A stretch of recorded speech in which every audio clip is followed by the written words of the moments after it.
Monday evening ஒரு சில வீட்டில் பார்த்தீங்கன்னா இது ஒரு ரெகுலர் பிரேக்ஃபாஸ்ட் ரெசிபியாக இருக்கும். ஆனால் அதே ரெசிபி நம்ம வீட்டில் வருஷத்துக்கு ஒரு வாட்டியோ 6 மாதத்துக்கு ஒரு வாட்டியோ தான் செய்வோம். இந்த லிஸ்ட்டில் நிறைய ஐட்டம்ஸ் இருக்குது. பர்டிகுலராக சொல்லணும்னா இடியாப்பம். எங்கள் வீட்டில் இடியாப்பம் செஞ்சு ஒரு வருஷத்துக்கு மேலே ஆயிருக்கும். இதுலேயும் ஆப்பம்லாம் எங்கள் வீட்டில் இது வரைக்கும் செஞ்சதே கிடையாது. இதே மாதிரி உங்கள் வீட்டில் எந்த ரெசிபியை எப்போயாச்சும் வந்து செய்வீங்கன்னு சொல்லி மறக்காமல் கமெண்ட்ஸில் சொல்லுங்கள். அண்ட் அம்மா நேற்று ஈவினிங் பிரெட் வாங்கிட்டு வந்ததும் ஸ்நாக்ஸ்க்கு சீஸி கார்லிக் பிரெட் செஞ்சுருந்தேன்.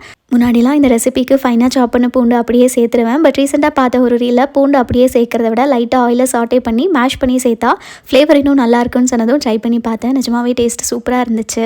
ஆல்ரெடி சொன்ன மாதிரி வீட்டில் செஞ்ச இடியாப்பம் சாப்பிட்டு ரொம்ப நாள் ஆச்சா. ஸோ அம்மாட்ட சொல்லி செஞ்சு தர சொல்லி கேட்டதும் ஃபஸ்ட் அதுக்கான தேங்காய் பால் ரெடி பண்ணிட்டாங்க. அண்ட் எனக்கு இடியாப்பம் செய்கிற வேலை கொடுத்துட்டாங்க.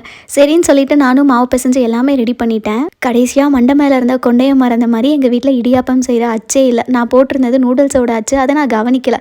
அப்புறம் காலையில் வரைக்கும் வெயிட் பண்ணிவிட்டு பாட்டி வீட்டில் இருந்து எடுத்துகிட்டு வந்து காலையில் இடியாப்பம் செஞ்சு சாப்பிட்டோம்.